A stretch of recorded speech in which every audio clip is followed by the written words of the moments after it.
संतान सप्तमी का व्रत भादो महीने की शुक्ल पक्ष की सप्तमी को किया जाता है।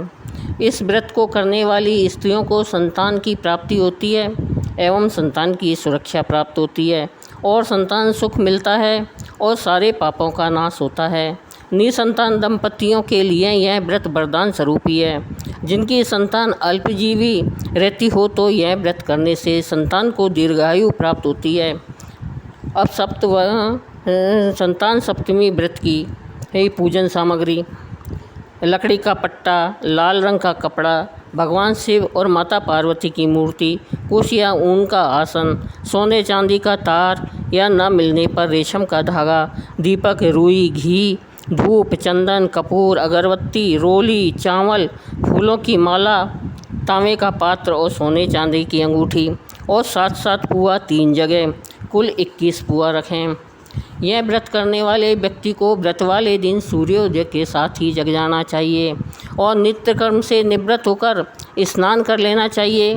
फिर अपने घर को, पूजा स्थान को या आंगन को साफ कर लेना चाहिए। उसके बाद वहाँ पर लकड़ी का पट्टा रखें और उस पर लाल रंग का कपड़ा बिछावें। उस कपड़े पर शिव और माता पार्वती की मूर्ति रखें। स्वयं कुश का आसन या ऊन के आसन पर बैठें। फिर मूर्ति के पास सोने चांदी या रेशम के धागों का गंडा बनाएं और गंडे में 7 गांठ लगानी चाहिए। अब संतान सप्तमी व्रत की कथा इस प्रकार है। एक दिन महाराज युधिष्ठिर ने भगवान से पूछा, हे प्रभु, कोई ऐसा उत्तम व्रत बताइए जिसके प्रभाव से मनुष्यों के सांसारिक कलेश दूर होकर वे धनवान और पुत्रवान हों। यह सुन भगवान बोले, हे राजन, तुमने बहुत बड़ा उत्तम प्रश्न किया है। मैं तुमको एक पौराणिक कथा सुनाता हूँ, ध्यानपूर्वक सुनो। एक समय लोमस ऋषि मथुरापुरी में वासुदेव देवकी के घर आए तो उनको उत्तम आसन पर बिठाकर उनका आदर सत्कार किया। तब मुनि प्रसन्न होकर उनको कथा सुनाने लगे। हे देवकी, दुष्ट दुराचारी पापी कंस ने तुम्हारे पुत्र मार डाले, जिसके कारण तुम्हारा मन अत्यंत ही दुखी है। इसी प्रकार राजा नहुष की स्त्री दुखी रहा करती थी, किंतु उसने संतान सप्तमी का व्रत किया, जिसके प्रताप से उसे संतान सुख प्राप्त हुआ। यह सुनकर देवकी ने मुनि से कहा, हे मुनिवर, कृपा करके इस व्रत को सविस्तार से मुझे बताइए, जिससे मैं भी इस दुख से छुटकारा पा सकूं। लोमस ऋषि बोले, हे देवकी, अयोध्या के राजा नहुष व उनकी पत्नी चंद्रमुखी अत्यंत सुंदर थी। उसी नगर में विष्णुगुप्त नामक एक ब्राह्मण रहता था। उसकी स्त्री का नाम भद्रमुखी था। वह भी अत्यंत रूपवान स्त्री थी। रानी व ब्राह्मणी में अत्यंत प्रेम था। एक दिन वे सरयू तटी नदी पर कुछ स्त्रियों को एक मंडप में श्री शिव पार्वती की मूर्ति स्थापित करके उनकी पूजा करते हुए देखा। रानी व ब्राह्मणी ने यह देखकर उन स्त्रियों से पूछा, बहनों, तुम यह किस देवता का व्रत और पूजन व्रत कर रही हो?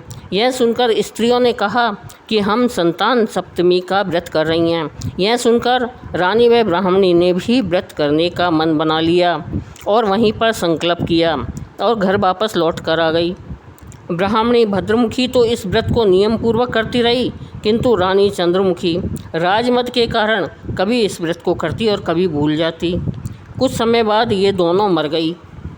दूसरे जन्म में रानी ने तो बंदरिया और ब्राह्मणी ने मुर्गी की योनि पाई, परंतु ब्राह्मणी मुर्गी की योनि में भी कुछ नहीं भूली और भगवान शिव पार्वती का ध्यान करती रही। उधर बंदरिया की योनि में रानी सब भूल गई थी। कुछ समय बाद इन दोनों ने यह देह भी त्याग दी और तीसरा जन्म मनुष्य योनि में हुआ। ब्राह्मणी ने तो एक ब्राह्मण के यहाँ कन्या के रूप में जन्म लिया और रानी फिर से एक राजा की रानी बन गई। उस ब्राह्मण कन्या का नाम भूषण देवी रखा गया तथा विवाह योग होने पर उसका विवाह अग्निभोज नामक ब्राह्मण से कर दिया गया। भूषण देवी के अति सुशील स्वभाव वाले 8 पुत्र पैदा हुए। यह सब शिवजी के व्रत का फल था। दूसरी ओर शिवजी की पूजा से विमुख निसंतान रानी दुखी रहने लगी। रानी व ब्राह्मणी में जो प्रेम पूर्व जन्म में था वह अब भी बना रहा। रानी जब वृद्धावस्था को प्राप्त होने लगी तब उसके गूंगा, बहरा व बुद्धिहीन अल्पायु वाला एक पुत्र प्राप्त हुआ। वह 9 वर्ष की आयु में ही संसार को छोड़कर चला गया। अब तो रानी पुत्र शोक में बहुत ही दुखी हो व्याकुल रहने लगी। देवयोग से भूषण देवी ब्राह्मणी रानी के यहाँ सब पुत्रों को लेकर पहुँची। रानी ब्राह्मणी के इस वैभव एवं 8 पुत्रों को देखकर उससे मन में ईर्ष्या करने लगी। उस ब्राह्मणी ने रानी का दुख दूर करने के लिए अपने 8 पुत्र रानी के पास छोड़ दिए। रानी ने पापवश उन ब्राह्मण पुत्रों को लड्डू में जहर मिलाकर खिला दिया, परंतु भगवान शिव की कृपा से एक भी न मरा।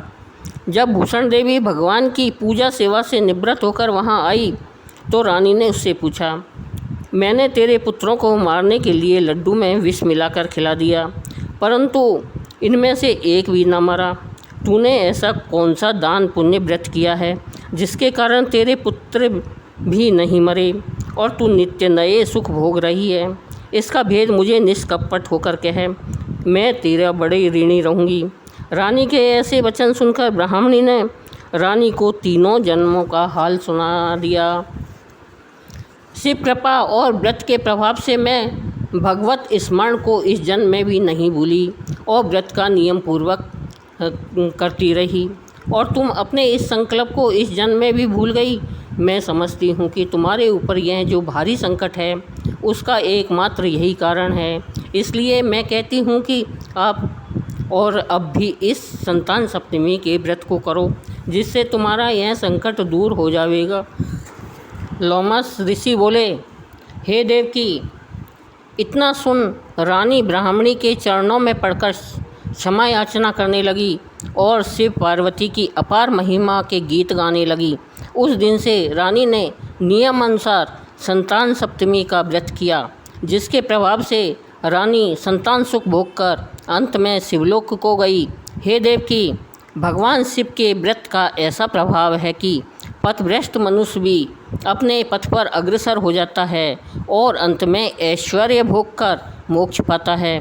इसलिए मैं तुमसे भी कहता हूँ कि तुम इस व्रत को करने का अपने मन में दृढ़ संकल्प कर लो और तुमको भी संतान सुख प्राप्त होगा। ऋषि के कथनानुसार माता देवकी ने यह व्रत किया, जिसके फलस्वरूप कृष्ण का जन्म हुआ।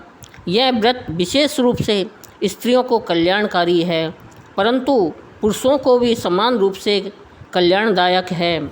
यह संतान सुख देने वाला व पापों का नाश करने वाला उत्तम व्रत है, जिसे स्वयं करें और दूसरों को भी करावें। जो नियम पूर्वक इस व्रत को करके भगवान शिव पार्वती को सच्चे मन से आराधना करता है, वह अंत में शिवलोक को पाता है।